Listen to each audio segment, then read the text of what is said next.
युद्ध को लेकर ये आने वाले दिनों में और बढ़ेगा, और कंट्रीज इसमें इन्वॉल्व होंगी, ये महायुद्ध की तरफ बढ़ रहा है?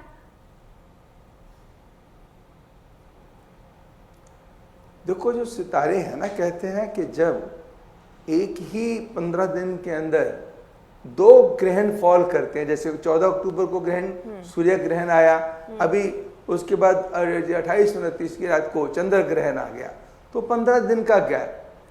जब ऐसी स्थिति आती है तो आने से 40 दिन पहले ये अपने रंग दिखाने शुरू कर देता है, और आने के 3 महीने तक ये ग्रह जो है काफी हद तक परेशानी पैदा करता है। मोर ओवर, अगर ग्रहों को आज की स्थिति से भी देखा जाए, जैसे मेष राशि में पड़ रहा है और केतु नक्षत्र में, केतु का नक्षत्र है, तो केतु के नक्षत्र में पड़ रहा है, तो ये और ग्रहों की अब से स्थिति भी, सूर्य, मंगल, बुध, केतु एक साथ आज जो बैठे हुए हैं, ये इंडिकेशन देते हैं कि आने वाला समय ध्यान पूर्वक चलने वाला है। युद्ध के हालात बढ़ेंगे बहुत, जिसको कहता है कि जैसे अमेरिका की राशि, मेष राशि जो है ना, उनके ऊपर बहुत बड़ा असर आएगा, बड़ा प्रेशर उनके ऊपर आएगा, इजराइल के ऊपर बहुत बड़ा प्रेशर आएगा।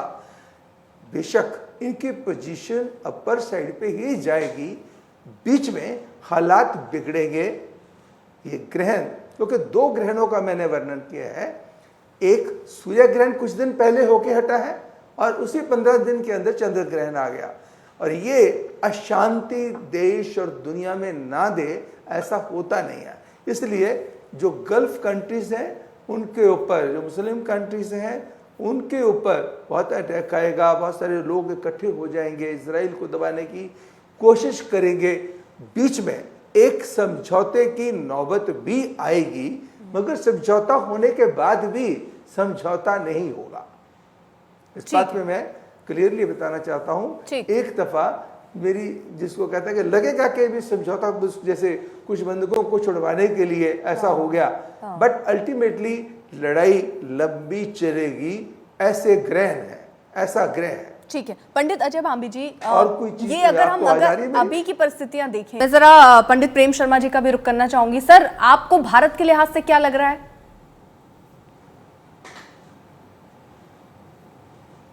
देखिए, ये जो ग्रहण, अगर हम युद्ध की बात करते हैं तो युद्ध इसने असर अपना दिखाई दिया। सूर्य चंद्र दोनों ने 15 दिन के अंदर, ये जब भी ऐसा होगा ऐसा ही होगा। हाँ, भारत के ऊपर इस युद्ध का कोई खतरनाक असर नहीं होने वाला। ये युद्ध जो है अदरवाइज बढ़ेगा। एक होता है कि क्या इस युद्ध में भारत के ऊपर कोई बहुत भारी नुकसान तो नहीं होने वाला? नहीं, बिल्कुल नहीं। क्या ये युद्ध अदरवाइज बढ़ सकता है? जी, बढ़ सकता है। कैसे बढ़ सकता है? क्योंकि केतु जो है, केतु के ही, जो केतु चित्रा के नक्षत्र में है, और केतु जो राहु जो है, जो चंद्रमा जो है वो मेष राशि में बैठा हुआ है, मंगल केतु एक साथ बैठे हुए सूर्य बुध के साथ, ये स्थिति को और ज्यादा खराब करेंगे, बर्बरता बढ़ेगी, अशांति बढ़ेगी। क्योंकि चंद्रमा मन होता है, चंद्रमा शांति होता है, चंद्रमा जनता होती है।